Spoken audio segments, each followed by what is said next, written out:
A nombre de mi colega Jesús Escalante y su servidora Lourdes Romo, coordinadores de esta actividad, les damos una cordial bienvenida a esta tercera sesión del Seminario Virtual Edición 2016 de Redes CLIM de CONACYT. Este seminario virtual es parte de las actividades de nuestro Plan Estratégico 2015-2016 de Redes CLIM y es una oportunidad para mantenernos en contacto y conocer y discutir entre los miembros de Redes CLIM y la comunidad interesada en los temas relacionados con los desastres asociados a fenómenos hidrometeorológicos y climáticos objeto de nuestra red. Entonces, con mucho gusto los saludo, les doy la bienvenida. Les comento a continuación el formato de cada una de las sesiones, que es el mismo siempre.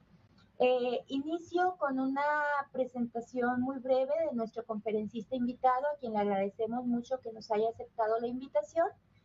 Nuestro conferencista tendrá un tiempo de 25 a 35 minutos para hacer su presentación. Posteriormente tendremos de 10 a 15 minutos para una sesión de preguntas y respuestas a través del chat. El tiempo máximo de nuestra sesión de seminario siempre es de 1 hora.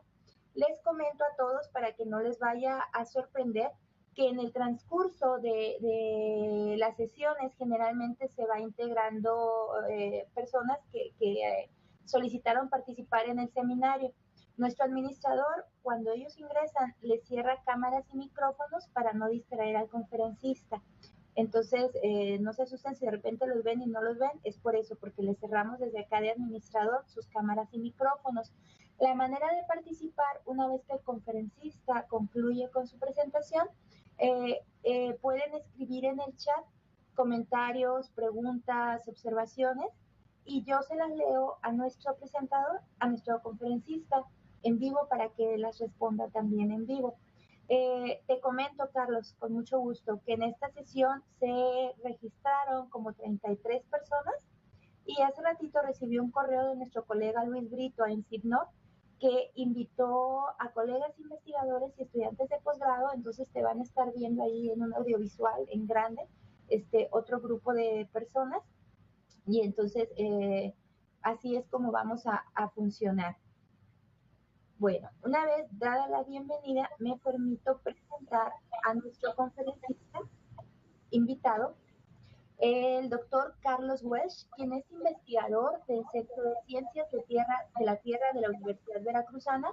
Es miembro también del Sistema Nacional de Investigadores con perfil deseable PRODEP-CEP. Es miembro del Cuerpo Académico Consolidado, Gestión y Políticas Públicas Ambientales.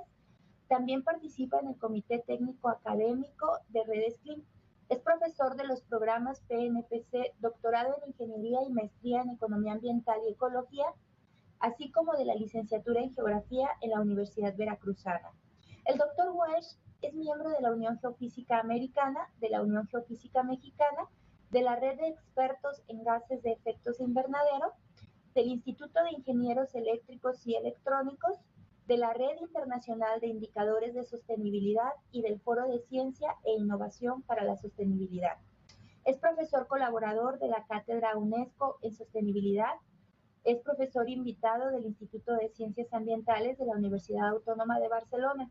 En su trabajo académico ha colaborado con universidades y centros de investigación como la UNAM, el ITES, el INECOL, la TEXMU, la Universidad de Colorado, con ENCAD, estos últimos en Estados Unidos.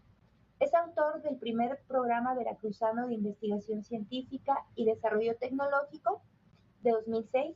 Fungió como subdirector del Consejo Veracruzano de Ciencia y Tecnología. Fue subdirector y coordinador de la Dirección de Investigaciones de la Universidad Veracruzana. Además, fue asesor del área de energía y clima de la Coordinación Universitaria para la Sustentabilidad, también en la Universidad Veracruzana. Ha dictado más de 60 conferencias internacionales y nacionales en relación al paradigma de la sostenibilidad y cambio climático. Asimismo, ha participado en congresos nacionales e internacionales. Estuvo a cargo también del sitio de monitoreo Cofre de Perote en la Red Mexicana de Monitoreo de Dioxinas y Furanos, financiado por la Comisión Trilateral de Medio Ambiente de Estados Unidos de Norteamérica, Canadá y México. Director adjunto del Programa Veracruzano de Acción Climática, financiado por la Embajada Británica, coordinador y editor del Atlas del Patrimonio Natural de Veracruz. Así pues, doctor Carlos Welch, te agradecemos mucho que hayas aceptado nuestra invitación y te des el tiempo para compartir con nosotros el tema de riesgo por enfermedades transmitidas por vector dengue, chikungunya y Zika. Adelante, muchas gracias, Carlos. Muy bien, pues gracias, doctora, y gracias a todos los que dedican un ratito de su tiempo para escucharme en esta sesión. Voy a tratar de comunicar de manera eficiente un tema que está muy relacionado con el asunto de los desastres hidrometeorológicos, o quizás no esté tan relacionado, pero vamos a intentar discutir algunas cosas aquí.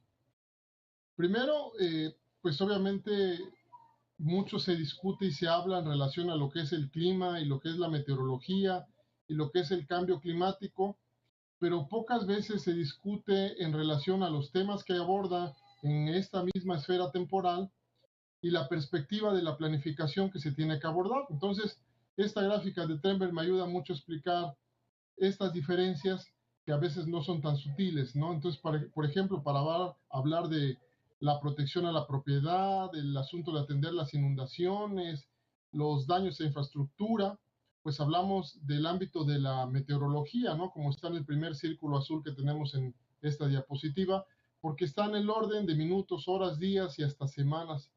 Pero cuando hablamos con cosas de daños a la agricultura, de control de reservas de aguas, de efectos a la recreación, de efectos al ecosistema, incluso de temas de energía, pues estamos en el ámbito de la climatología, porque ya hablamos de meses, de temporadas y quizás de años. La salud, justamente como un tema de investigación en el ámbito temporal, pues está en el tema de años, porque aunque tenemos efectos locales, pues en el caso epidemiológico podemos ver que están asociados a fenómenos de largo plazo y no de corto plazo. Y entonces vamos a intentar procurar discutir un poco lo que está pasando ahí. Discute mucho que está pasando sobre el cambio climático, que quizás no está ocurriendo, pues ya rebasamos la barrera de las 400 partes por millón de dióxido de carbono. Y como ven en esta gráfica, en la línea azul, donde más se está resintiendo este efecto de cambio en la temperatura o de variabilidad en la temperatura, es en la superficie de la Tierra, muchísimo más intenso que en el mar.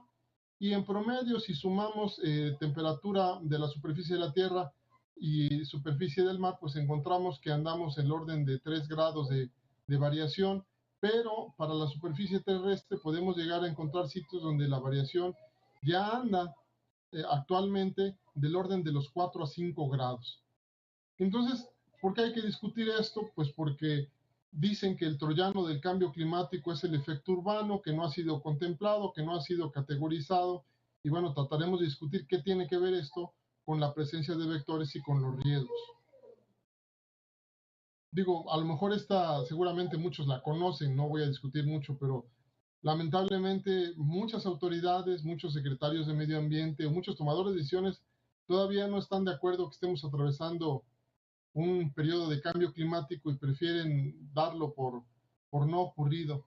Digo, al menos en la comunidad científica yo estoy seguro que no hemos dicho que no haya ocurrido en el pasado.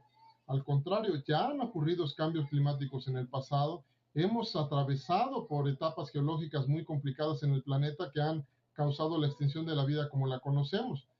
Sin embargo, ahora estamos atravesando por un periodo aún más intenso y los efectos locales están empezando a aderezar esta ensalada de clima que está ocasionando otras cosas que antes no veíamos. Aquí una pequeña imagen decíamos, bueno, pues si son lugares donde no hay viviendas, son bosques y de repente tenemos inundaciones, tenemos deslaves, pues sabemos que el ecosistema natural tiene una capacidad de adaptación, de resiliencia, de recuperación, en su propia escala diferente a la que tenemos el sistema humano, ¿no? Si construimos a la margen de un río y tenemos inundaciones recurrentes y tenemos este intercambio del agua del río con la ciudad, o tenemos zonas urbanas planificadas en cuencas bajas donde de repente tenemos la intromisión del agua de la cuenca y tenemos un desarrollo habitacional ahí, pues lo que estamos generando es incrementar el riesgo. voy a hacer aquí unos breves comentarios en torno al clima, a los escenarios de clima, para tratar de contextualizar el asunto del riesgo por estos vectores. Primero, pues solo actualizando un poquito la discusión sobre los escenarios de emisiones, en 2014, en el quinto informe del IPCC, se nos dijo que teníamos que cambiar los escenarios tomando en cuenta el forzamiento radiativo como un eje que iba a tratar de ver como el efecto de retroalimentación sobre lo que estaba ocurriendo. Y en ese sentido, pues se encargó a un grupo de expertos en México, liderados por el CICESE, por el INTA, elaborar los nuevos escenarios para la República Mexicana. Hicieron un trabajo importantísimo en el Instituto Nacional de Ecología, en el INEC y Cambio Climático, donde se trabajó en desarrollar estos escenarios para el país a través de ensambles y cosas muy interesantes. Bueno, el asunto es que estos escenarios nos arroja información que puede ser utilizada en un margen o en un espacio geográfico de 100 kilómetros por 100 kilómetros, se puede tener algo más pequeño en mallas de 50 kilómetros por 50 kilómetros, es decir, en superficies que van sobre los 250 kilómetros cuadrados. Pero lamentablemente las zonas metropolitanas pues están incluso a veces por debajo de esa superficie, por debajo de esa área. Y entonces ver el efecto que esto puede ocasionar en esas superficies resulta bastante complicado. A escala global, pues esta es la resolución que tenemos para saber lo que está ocurriendo en torno al cambio climático. Y entonces, pues si yo quisiera saber lo que está pasando en Mexicali, o lo que está pasando en Cuernavaca, o lo que está pasando en Mérida, pues resulta que tengo un problema gravísimo para tratar de resolver la escala y decir con precisión qué es lo que puede ocurrir en esa ciudad, sobre todo cuando, como en el caso de los vectores que voy a discutir más adelante, necesito saber con precisión qué es lo que puede ocurrir con la temperatura, con la precipitación y el calor a través de la humedad relativa en una superficie que a lo mejor va de los 10 a los 30 o hasta los 50 kilómetros cuadrados. Si para la precipitación, digo, para la temperatura hay una incertidumbre muy grande, pues en la precipitación el asunto todavía está más complicado. Y esto es importante que se comente porque en México, por ejemplo, aunque el Servicio Meteorológico Nacional tiene un sistema de monitoreo meteorológico y climatológico donde hay algunos datos, hay algunas variables y donde hay observatorios en algunas ciudades, pues lamentablemente tenemos un gran problema de datos, de calidad de datos, de infraestructura de datos y de disponibilidad de datos. Estos son los escenarios para el país que en el INEC los pueden consultar. En la parte superior está la dirección web donde ustedes pueden entrar para bajar, para jugar con ellos, para generarlos, para pues ir conociendo qué fue lo que se hizo. Hasta hace un mes y medio estaban disponibles, son gratuitos. Al parecer el INEC ya está cambiando un poco la política para hacer uso de esos datos. Pero bueno, de momento ahí está la dirección y la UNAM está cambiando un poco. El INEC junto con la UNAM están tratando de darle una presentación diferente. Pero bueno, de lo que podemos ver ahí, para estos escenarios en un futuro lejano, para el 2075, pues esperamos que para la primavera tengamos un, un incremento en la precipitación de primavera y en la precipitación de verano. Y esto pues trae como consecuencia que si la temperatura aumenta y la precipitación va a cambiar, pues las condiciones de humedad para la vertiente del Golfo de México pues va a cambiar, va a aumentar el calor, los episodios de calor y esto va a propiciar que tengamos un hábitat adecuado sobre la existencia del vector, porque para el vector en particular, el que estamos hablando, comentaré adelante, que se llama Aedes aegypti, pues necesita ciertas condiciones especiales de temperatura y de humedad para ver su ciclo de vida. En la vertiente del Pacífico, en los estados de Oaxaca, Chiapas, de Guerrero, Oaxaca, Jalisco, Colima, pues el vector Aedes aegypti pues ya es endémico, son zonas tropicales con precipitación en verano, igual que en el Golfo de México, desde Campeche, Veracruz, Tamaulipas, pues el vector está viviendo con nosotros en las zonas bajas Y de momento, desde el punto de vista biogeográfico-geográfico, la barrera natural que estaba impidiendo que el vector transitara a la meseta central y a las zonas secas, pues es la Sierra Madre Oriental y la Sierra Madre Occidental. Ese gradiente altitudinal de temperaturas frías hace que el vector no pueda subir o no pueda transitar hacia la meseta central. Este es el escenario de temperatura máxima, perdón por la calidad de la imagen, pero bueno, los tomé de una presentación que teníamos. Y entonces observamos que para la primavera los periodos cálidos van a estar acentuados en la zona central y esto puede inhibir, si hay baja humedad, la presencia del vector. Sin embargo, con la presencia de frentes fríos que vienen del norte, las condiciones de humedad o periodos de humedad durante el periodo de invierno y de primavera, pues van a hacer que en la primavera para la meseta central y el norte del país tengamos áreas propicias para la presencia del vector, ya no solo para el verano como normalmente ocurría.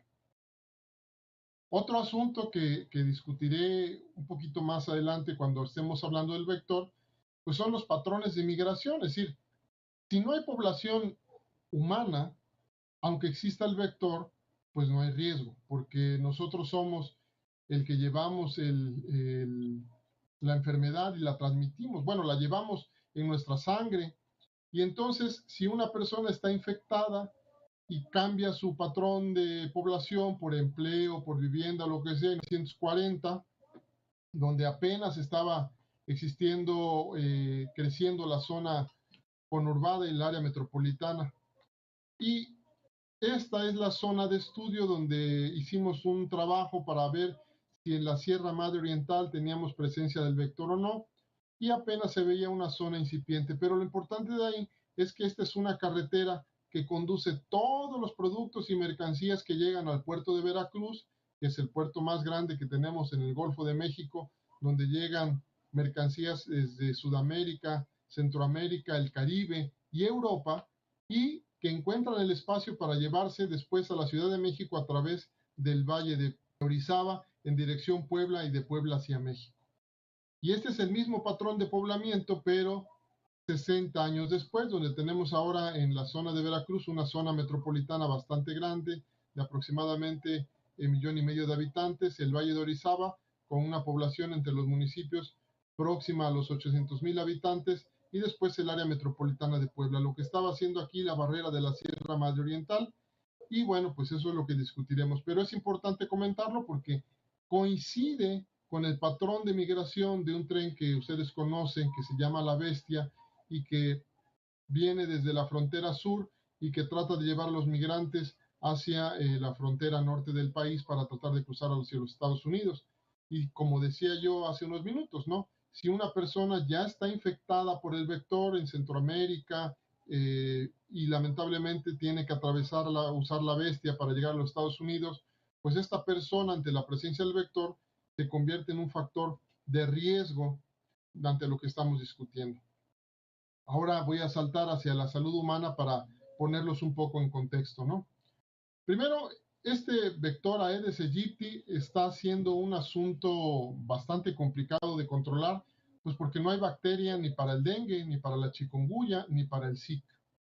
Es una alerta porque, aunque se controló la fiebre amarilla, pues para el dengue, para esta fiebre quebrantahuesos, no se ha podido lograr encontrar una vacuna que acabe con él. Se usan métodos biológicos tratando de controlar la población, pero lamentablemente no se ha encontrado la manera de controlarlo. Y es un mosquito que, como está arriba en la imagen, lo pueden ver, tiene las patas cebradas. El único que pica, o bueno, solo pica durante su actividad diurna. Por la actividad nocturna duerme igual que nosotros, está asociado a nuestras actividades, en el día se mueve con nosotros, nos pica, durante la noche no va a ser el mosquito que va a sonar cerca de la habitación y causar molestia porque es un mosquito diurno. Otro asunto muy curioso del mosquito es que antes solo estaba presente en latitudes tropicales y ahora ya lo encontramos en Estados Unidos, residente en Florida permanentemente ya lo encontramos en la frontera con Texas, Arizona, y empieza a moverse más hacia los Estados Unidos. Antes Argentina y Chile decían que por su clima frío no se presentaba, que los únicos que había en los 80s potencial para tener presencia del vector era Brasil. Y bueno, ahora ya no solo es Brasil, ya lo encontramos en Chile, Perú y Argentina, ¿no? Y como pueden ver en esta gráfica de la Organización Mundial de la Salud, pues Estados Unidos empieza a tener presencia y empieza a preocuparse por el número de casos de personas infectadas y que no está en su esquema de salud atender estos asuntos. Para el caso de México, pues el CDC, el Centro para Control de Enfermedades, tiene muy bien mapeado México y bueno, sabemos qué partes de México, la parte que está en verde más claro, es donde no existe presencia del vector, o al menos no se han encontrado, o no se habían encontrado presencia del vector, como ustedes ven, la Ciudad de México, la parte oriental de Puebla, hacia el norte del país, Zacatecas, una parte muy amplia de Chihuahua, y después en la frontera norte, por acá Baja California, pues no teníamos presencia del vector. Todo lo que está en un azul más fuerte son lugares donde la literatura ya ha detectado la presencia del vector.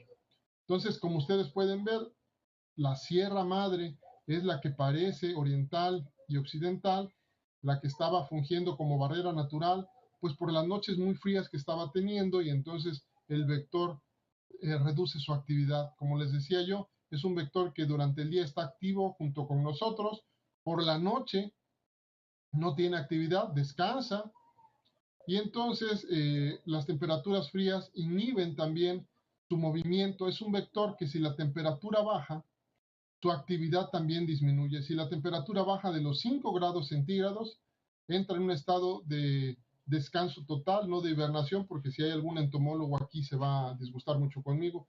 Y aquí lo que estamos tratando de ver es si las condiciones del clima local, del clima actual, urbano, presente y futuro, van a propiciar la presencia del vector.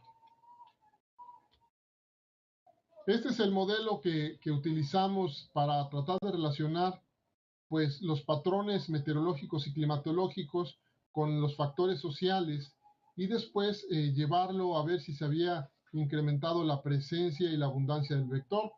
Como ven, pues estudiamos la precipitación, la temperatura y la humedad. En la parte social, pues estudiamos desde el asunto de cómo las personas conservan el agua y las prácticas que tienen de almacenaje de agua, porque curiosamente este vector, a diferencia de otros, necesita una calidad de agua tan buena como la que nosotros compramos en cualquier tienda de conveniencia. Es decir, que si es un agua con mucho cloro o es un agua muy sucia, las larvas del mosquito no van a sobrevivir porque tienen un sifón para respirar, tienen un snorkel y entonces si hay una cobertura de grasa en la superficie del agua, se ahoga y se muere y por eso ellos depositan sus huevos justo en la orilla para evitar que el agua vaya a ahogarlos. Es algo muy interesante porque el agua que necesitan es tan buena como la que encontramos en las tiendas de conveniencia. Entonces, ya sabemos dos cosas curiosas del vector. Lo primero es que está asociado a nuestro ritmo de vida, es decir, durante el día trabaja y durante la noche descansa. Y segundo, que necesita agua tan limpia y tan buena como la que nosotros consumimos. Por lo tanto, si encontramos charcos y encontramos lugares donde hay agua estancada, no necesariamente están asociados a la presencia del vector que va a transmitir ni dengue, ni chikungunya, ni zika, porque estamos hablando del mismo vector. Aquí está parte del trabajo que hicimos en el estado de Veracruz, donde estudiantes de la licenciatura en geografía participaron activamente con nosotros y entrábamos a las viviendas de estrato medio alto o viviendas pobres como la que están en la pantalla viendo, para ver dónde queda el agua de lluvia atrapada y ver si en estos lugares encontramos las famosas larvas que están aquí, ustedes las pueden ver, que en muchos lugares les llaman alfilerillos y los ven ahí en el agua y dicen, ay, qué curioso, son alfilerillos. Pues sí, pero esos alfilerillos terminan por convertirse en el vector, Aedes albopictus o Aedes aegypti, y después terminan facilitando que si le pica a una persona, transmitiendo la enfermedad. Entonces, lo que nosotros hicimos es tratar de buscar la presencia del vector y después relacionarlo por métodos estadísticos con datos climatológicos y meteorológicos para saber lo que estaba pasando. Aquí está una zona central donde nosotros estuvimos trabajando en los municipios de Orizaba, Río Blanco, Ciudad Mendoza, Maltrata y Aculcingo. Y aquí en la línea roja ustedes pueden ver el transecto altitudinal que estuvimos pasando desde el nivel del mar hasta los 2100, un poquito más de los 2100 metros sobre el nivel del mar en la ciudad de Puebla. Aquí está el mismo transecto donde les comentaba hace rato que estuvimos pasando. Y aquí está el trabajo por clústeres urbanos donde estuvimos trabajando, viendo cómo las personas almacenaban su agua y sobre todo entendiendo los patrones climatológicos locales porque a veces alteran mucho la percepción del dato global. Entonces, les decía yo que estuvimos haciendo recolección de mosquitos y huevos en toda la ciudad, los hicimos crecer, los alimentamos para saber de qué especie eran, los identificamos por ADN. Este trabajo fue de 2011-2012 y terminamos en 2014. Además, invitamos estudiantes de bachillerato a lo largo del transecto para que ellos aprendieran a colectar los huevos, los tuvieran en su escuela y después transmitieran el mensaje de qué es lo que estaba pasando con la salud local. Aquí está el trabajo de los estudiantes de bachillerato en Río Blanco para que vean, estas son las ovitrampas. Ellos tenían una estación meteorológica local, donde ellos aprendieron sobre el pronóstico meteorológico, sobre la climatología, pero además aprendieron a colectar los huevos y hacerlos crecer. Estas son las granjas de huevos donde los hacíamos pasar de larva, bueno, de huevo, larva, larva, mosquito, y después que teníamos los mosquitos, aquí está su alimento, que es proteína, como la que comen los pescaditos en las peceras, los veíamos para saber su identificación por ADN. Esto que está a la derecha es en Puebla, donde los técnicos también entraron, pero en Puebla utilizamos robots. Aquí está un robot para capturar mosquitos. Aquí en la oficina tenemos uno ahora también haciendo el mismo trabajo. Robot a lo mejor es una palabra exagerada, ¿verdad? Pero bueno, es una aspiradora que tiene un cebo y entonces le gusta el olor a los mosquitos y se acercan, los capturamos y después los identificamos. Y aquí están ya los datos climatológicos para el mismo transecto altitudinal para todo el año. ¿Y qué fue lo que encontramos? Bueno, para empezar, encontramos pequeñas islas de calor en los meses de primavera y principio del verano. Esta, no sé si en su pantalla se ve amarillo, pero trata de identificar una lengua de temperatura que está más allá de la Sierra Madre Oriental, que la Sierra Madre Oriental está sobre los 97.3 grados oeste, que es justamente esta barrera. Y aquí se ve perfectamente cómo, bueno, en el lado izquierdo tenemos los meses del año y aquí vemos cómo la Sierra Madre Oriental es una barrera perfecta para la presencia del vector, porque no permite tener temperaturas altas conforme vas ascendiendo, incluso llegas a tener temperaturas muy bajas o frías por debajo de los 5 grados. Y entonces esta es la barrera natural que estaba conteniendo el vector.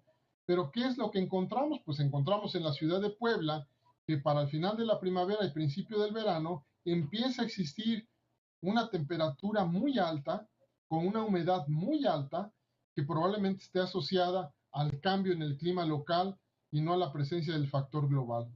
En la parte de arriba tenemos la precipitación y simplemente coincide con que tenemos una gran precipitación en el verano asociada a los nortes, ¿verdad? A los frentes fríos, a los nortes que tenemos por el Golfo de México que ocasionan esta gran precipitación.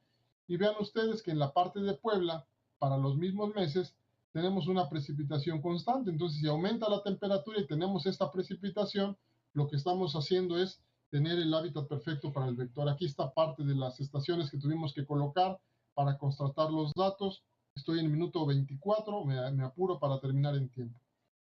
Aquí son datos satelitales mostrados con temperatura y humedad para ver de cuándo a cuándo oscilaban. Justamente tenemos la Sierra Madre Oriental, tenemos el puerto de Veracruz y tenemos esta zona de estudio donde vemos que efectivamente pues empiezan a tener temperaturas muy altas y la barrera empieza a modificarse y la pregunta es ¿por qué está ocurriendo esto si no es debido a la precipitación? Aquí están los resultados ya de la presencia del vector por vivienda, utilizando los métodos que vimos de recolección del vector, los huevos, las larvas, haciéndolos crecer y encontramos que en muchas ciudades ya empezaba a aparecer el vector. Bueno, esto es en la ciudad de Perote, donde es una ciudad muy fría, 2.300 metros sobre el nivel del mar, y no encontramos la presencia del vector. Y esto que está aquí es la ciudad de Puebla. Aquí tenemos los datos ya para ir viendo, bueno, un poco el estadio, ¿no? Cómo pasa de larva, pupa, y finalmente tenemos el mosquito cuando crece, estos los famosos alfilerillos que se mueven, aquí está el sifón por donde respira, y aquí tenemos parte del trabajo. Solo para que vean que veíamos, buscábamos en llantas, en vasijas, en jarrones, tanques, en fin, y encontramos que en la ciudad de Puebla, pues empieza a existir este fenómeno de presencia del vector. Aquí tenemos los datos ya para que vean que en Puebla, pues de 150 casas que visitamos, en 3 encontramos la presencia del vector. Y en Puebla, como ustedes saben, es una ciudad muy fría y está del otro lado de la Sierra Madre Oriental, con temperaturas que pueden estar por debajo de los 5 grados centígrados. Y entonces nos preguntábamos qué es lo que estaba condicionando la presencia del vector. Entonces, pues empezamos a usar imágenes satelitales para ver el uso de suelo, tratar de hacer una correlación estadística con el clima para darnos o explicarnos qué es lo que estaba pasando. Lo que ven ahí son el cambio de uso de suelo en las mismas ciudades, y esto es Puebla en 1985, Puebla en el 93, Puebla en el 2002, Puebla en el 2007 y Puebla en el 2011. Y lo que vemos es que la zona urbana en Puebla ha tenido un crecimiento prácticamente exponencial, se ha reducido las prácticas agrícolas en la zona de Puebla, se ha incrementado los cuerpos de agua y ha aumentado la vegetación baja. Entonces, lo que quiere decir es que da la impresión de que en Puebla estamos propiciando el hábitat adecuado para la presencia del vector.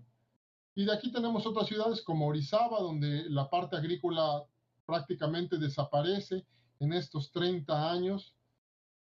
Ya no hay práctica agrícola, la parte urbana crece mucho y entonces da la impresión de que estamos favoreciendo el hábitat para el vector. Esto es lo que es un sistema de monitoreo de riesgo que están utilizando en el sur de Texas, en Colorado y en Arizona, que es el orden de 0.7, que es una correlación estadística muy alta. Y resulta que si utilizamos el cambio de uso de suelo, encontramos una correlación estadística del orden del 0.72, aún mayor y aún más fuerte que la correlación por temperatura. Entonces, esto quiere decir que, aunado al cambio en los patrones globales de clima, si alteramos el clima local, lo único que hacemos es incrementar el riesgo epidemiológico por la presencia de estos vectores en la zona central del país, Puebla, México, y el escenario puede ser catastrófico en los siguientes 20 años. ¿Y por qué en los siguientes 20 años? Porque estas condiciones de temperatura y humedad están cambiando de manera muy rápida, ya lo vimos para el caso de Puebla, y están cambiando muy rápido para la Ciudad de México. Y si en la zona metropolitana del Distrito Federal estamos hablando, o de la Ciudad de México, de una población entre los 14 y 22 millones de habitantes, imagínense ante la presencia del vector, pues simplemente estaríamos hablando de un escenario epidemiológico catastrófico, razón por la cual la Secretaría de Salud de la Ciudad de México ya está monitoreando la presencia del vector. En la Sociedad Entomológica Mexicana están debatiendo si aún se trata de adaptación del vector o del cambio climático. Nosotros decimos que es la combinación de los dos factores. El cambio de los patrones locales a través del cambio de uso de suelo, aunado al cambio climático global, están propiciando que la presencia de estos vectores, en particular el Aedes aegypti, sea el hábitat favorable e incremente el riesgo para la presencia de enfermedades tales como dengue, chikungunya y últimamente Zika, que son transmitidos por el mismo vector, el Aedes aegypti. Y con esto cierro la charla para dar paso a las preguntas. Carlos, te agradecemos mucho, inclusive hasta tú llevaste tu tiempo perfecto, no tuve que intervenir, te agradezco mucho. Bueno, pues ahora invito a todos los participantes, a todos quienes nos acompañan en esta sesión, a que escriban sus preguntas en el chat. Les recuerdo que cerramos cámaras y micrófonos desde el administrador, pero con mucho gusto atendemos todas las preguntas en el chat. Aquí está una primera pregunta, Carlos. Te pregunta José Luis González Barrios, ¿cuál es tu formación de licenciatura o ingeniería? Yo soy instrumentista, después soy climatólogo y de climatólogo tengo una maestría en gestión ambiental y tengo un doctorado en prospectiva y después tengo un postdoctorado en adaptación al cambio climático. Gracias. Te felicitan, felicidades Carlos y los organizadores, muchas gracias. Interesante charla y preocupante, te dicen. ¿Tiene algún efecto el fenómeno del niño, la niña sobre el vector? Sí, de hecho en Perú se está estudiando el ciclo de vida del vector directamente asociado a la niña más que al niño, porque la niña es la que nos deja precipitaciones intensas. Cuando hay fenómeno de niño, lo que encontramos en parte central de México es una sequía, y cuando tenemos niñas, cuando tenemos lluvias, y estas lluvias inciden directamente en incremento en la población del vector. Gracias. Te felicita José Luis González Barrios y te pregunta Raimundo Padilla. Se ha comentado que algunos animales pueden ayudar con la aniquilación del vector. Tal es el caso de los murciélagos. ¿Podría ser una opción favorecer la reproducción de sus predadores? De hecho, la Sociedad Entomológica Mexicana sugiere que el uso de peces, ¿no?, para los cuerpos de agua son fundamentales para mantener el control de la población. De murciélagos, la verdad no sabría yo, pero el caso de los peces sí está siendo muy efectivo y es lo que se usó en Cuba para controlar el vector en los cuerpos de agua. Ok, gracias. Te felicita Juan Manuel Rodríguez, a quien saludamos, nuestro representante de Redes CLIM. Te dice felicidades por esta excelente exposición. Una pregunta. ¿De qué manera podemos diferenciar que el aumento en la presencia de casos del vector se debe al cambio de los factores del clima o a los hábitos de las personas? Bueno, no es muy complicado. Esa es una pregunta que yo creo que hay que resolver, ¿no? El asunto es cómo las personas conservan su agua y cómo ha incrementado la presencia del vector en lugares donde el clima se está empezando a modificar por la política pública de urbanización. Ponemos el caso de Puebla porque hace 35 años Puebla no era tan verde como es hoy, y entonces el haber favorecido este cambio en el uso de suelo está propiciando la presencia de este vector. Ok, gracias. Te preguntan desde Guaymas, no tengo claro si es Ignor que nos acompaña, que están allá colegas y estudiantes, pero de cualquier caso de Guaymas te preguntan. Estuvo interesante la presentación. Pregunta, Carlos mencionó que se puede incrementar el riesgo de contagio en el centro del país. En la Ciudad de México, por ejemplo, la contaminación es muy alta. El análisis de la lluvia en la ciudad indican concentraciones de varios contaminantes en las muestras de agua de lluvia. ¿Cómo entender el incremento de contagio si las condiciones de contaminación aparentemente no serían favorables para el vector? Sí, bueno, aquí son dos cosas las que están pasando en la Ciudad de México. Primero es que por las condiciones de noches frías, el vector deja de tener su actividad y no había evidencia de presencia de este vector Aedes aegypti. Había presencia de Aedes albopictus, por ejemplo, pero de Aedes aegypti, que es el responsable de transmitir el dengue y chikungunya y zika, no había habido evidencias porque las noches en el Distrito Federal, en la Ciudad de México, son muy frías. Al cambiar las condiciones de temperatura por la isla de calor que se está presentando y los patrones de conservación de agua, pueden favorecer el incremento de la presencia del vector. De momento, el doctor Arredondo en el Distrito Federal dice que es muy baja o casi nula la presencia del vector. Lo que nosotros decimos es que si siguen cambiando las condiciones de temperatura y humedad para el Distrito Federal, va a ser el hábitat ideal para la presencia del vector. Y el caso es Puebla. En Puebla encontramos 1 en cada 50 casas muestreadas, un espécimen, donde si ustedes preguntan a la Secretaría de Salud de Puebla dicen que no existe y que todos los casos de dengue son importados. por personas que lo adquieren fuera de Puebla y van a la ciudad de Puebla. Nosotros decimos que si ya empieza a haber la presencia del vector, el riesgo es latente y entonces tenemos que tomar algunas acciones. Ahora, en relación al agua de lluvia, y si hay lluvia ácida y demás, pues ahí no podría yo opinar. Supongo yo que es probable que eso condicione. Pero en los estudios de pH, con un pH ácido, el vector, la literatura dice que ha sobrevivido, ¿no? Ok, gracias. Leonila, te felicita por la plática. Un excelente trabajo, como siempre, por parte del doctor Wesh. En su opinión, le gustaría sugerir que este tipo de seminarios se realicen más seguido.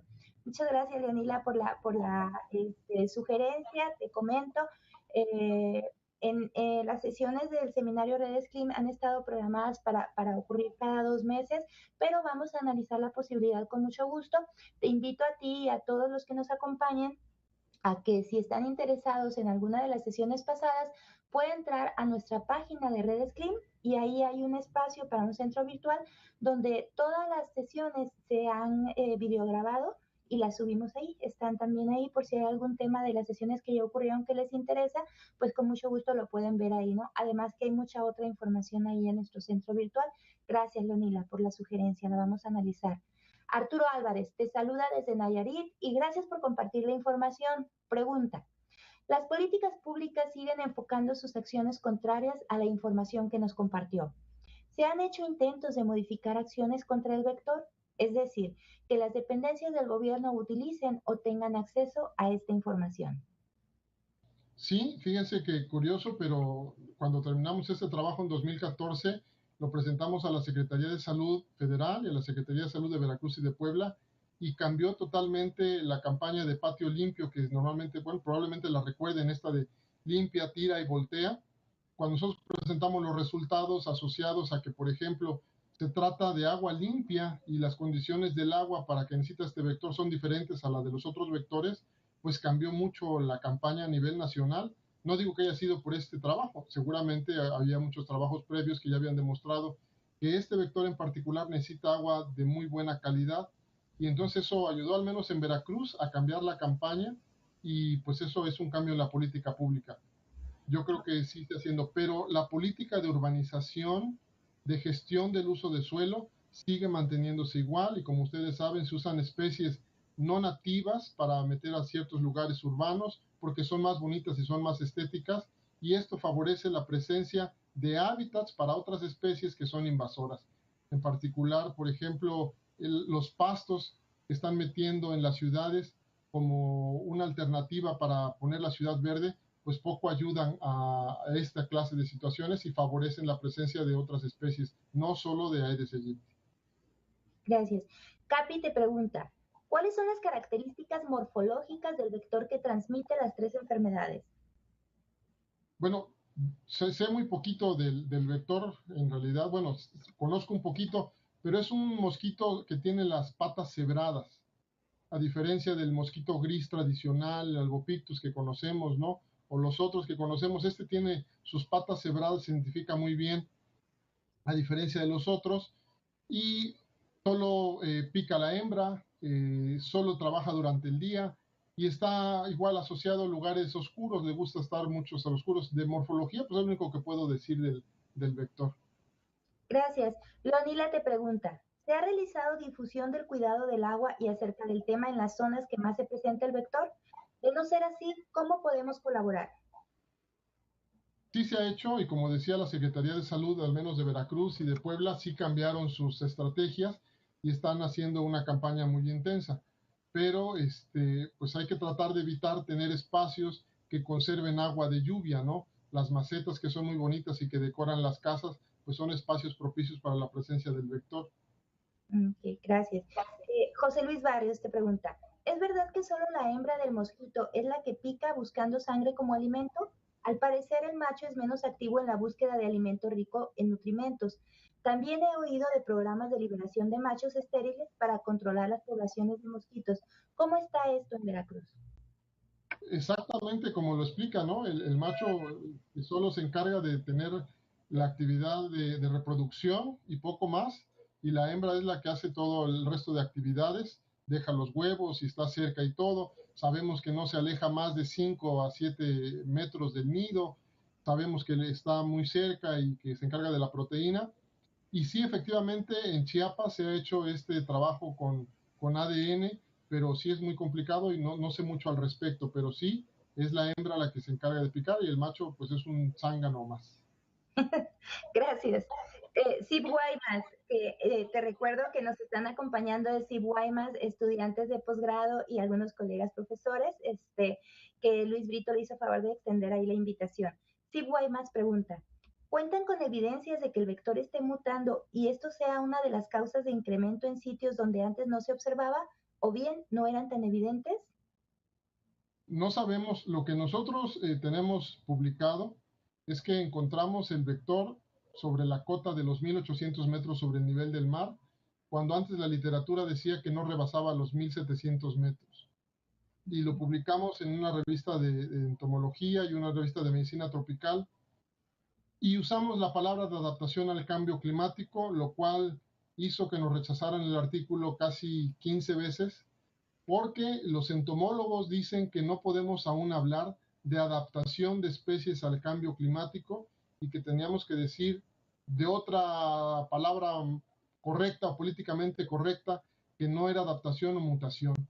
Entonces, eso es un asunto muy complicado. Nosotros decimos que simplemente encontramos el vector que está asociado a la temperatura, que está asociado a la humedad y que estadísticamente es una correlación muy fuerte con la presencia del vector y esas dos variables. Y hasta ahí nos quedamos. Ok, gracias. Raimundo Padilla te comenta, se ha criticado el uso de cañones para inhibir las granizadas, pero podría usarse un principio similar para alimentar las nubes de lluvia con gases insecticidas que caigan mezclados con la lluvia hacia los encharcamientos y cuerpos de agua. Esto mejoraría la fumigación tradicional que se dispersa con el viento. ¿Qué opinas?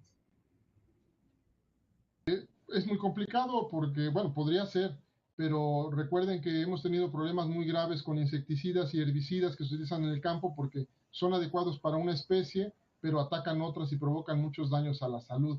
Entonces no podríamos aventurarnos a hacer una medida tan drástica, ¿no? Ok, gracias. Capi te pregunta, ¿ha funcionado el uso de abate que entregan a domicilio? Es la medida de la Secretaría de Salud, de la Dirección de Vectores, utilizar el abate. Sí funciona, pero es una medida muy local. Y bueno, pues esa es la medida oficial, ¿no? Ok, muy bien. Rocío Vargas te comenta, muy interesante tema, sobre todo para las zonas tropicales. Aquí en Tamaulipas, especialmente en la zona sur, el vector está presente. Evidentemente, las malas prácticas de la población, superficies grandes de cuerpos de agua con calidades poco favorables, incluso los aumentos de temperatura, precipitación, evaporación y humedad que hemos sentido entre 2015 y este 2016, han favorecido en el crecimiento del vector. Sería interesante replicar este estudio específicamente en el caso de Tamaulipas. Y te felicitan. Bueno, mira, ahí hay otra posibilidad, Carlos. Sí, muchas gracias. Ya se hizo un trabajo de censado remoto en Tamaulipas. Un colega de Luisiana lo hizo, está publicado, si no, después buscaré la fuente para mandarle.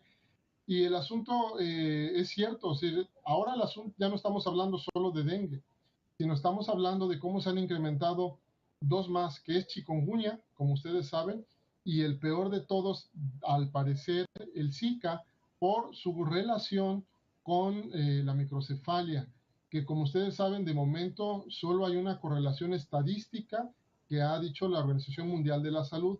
No, todavía no se ha podido demostrar si está al 100% relacionada con la microcefalia, pero estadísticamente sí hay una correlación fuerte. Pero esas son enfermedades que no teníamos presentes en las zonas costeras del país, ni en la zona del Golfo, ni en el Pacífico, y que ahora están presentes. Y les repito que está asociada a la migración de personas que están ya infectadas con esas dos enfermedades y que se va a incrementar mucho después de los Juegos Olímpicos, por cierto. Ok, correcto. Bueno, pues con esta última pregunta cerramos la sección de preguntas y respuestas y yo aprovecho para invitar a los participantes en esta sesión, sean miembros o no de Redes Clean, si quieren compartir con nosotros un tema, quieren participar con una presentación, por favor háganos llegar su solicitud a Seminario Redes Clean, al correo electrónico de donde reciben las invitaciones, diciéndonos que les interesa participar y con muchísimo gusto los programamos, los consideramos. Ya están programadas 2 siguientes sesiones, pero seguimos recibiendo invitaciones para seguir programando otros temas, nuevos temas. Insisto, miembros o no de Redes Clean, nos daría mucho gusto que compartan con nosotros los resultados de su trabajo en este seminario virtual.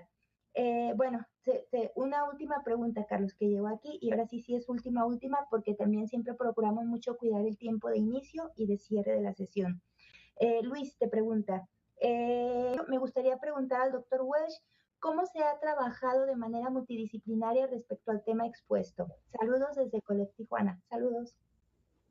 Hola, pues sí fue un trabajo, creo que transdisciplinar, porque teníamos entomólogos médicos, antropólogos médicos, climatólogos, meteorólogos, físicos, teníamos estudiantes de geografía, teníamos maestros en geografía. Fue un grupo transdisciplinar y fue muy enriquecedor aprender de la experiencia de todos. O sea, realmente fue un trabajo muy, muy bonito, y aprender de todos. Lo difícil después es integrar los saberes, eso es lo más difícil, ¿no? Para tener resultados.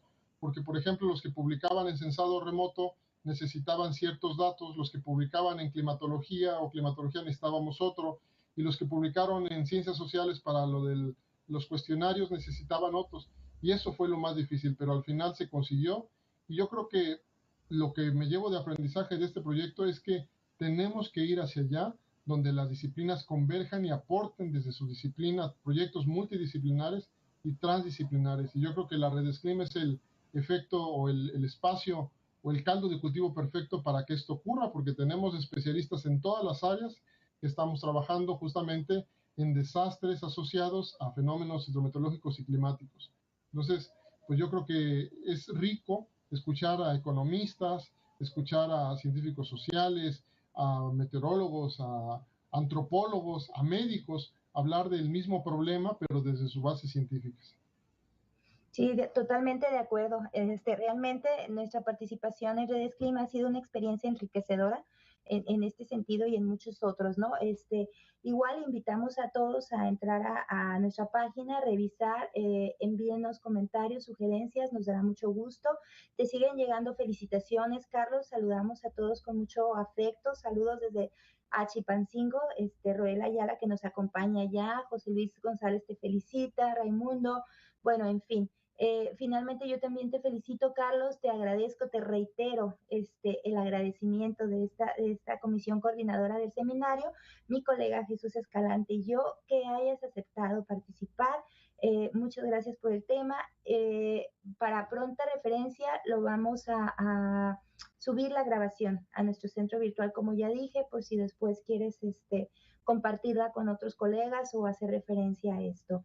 Y bueno, les agradecemos a todos su participación, nos dio mucho gusto interactuar con ustedes en esta oportunidad y los invitamos a estar atentos a nuestros correos electrónicos y a la página donde subimos los anuncios de la próxima sesión que ocurrirá en 2 meses con el currículum resumido del próximo conferencista, el tema y resumen del trabajo que nos va a compartir. En esta ocasión me despido, les mando un saludo afectuoso y cordial a todos ustedes. Hasta pronto.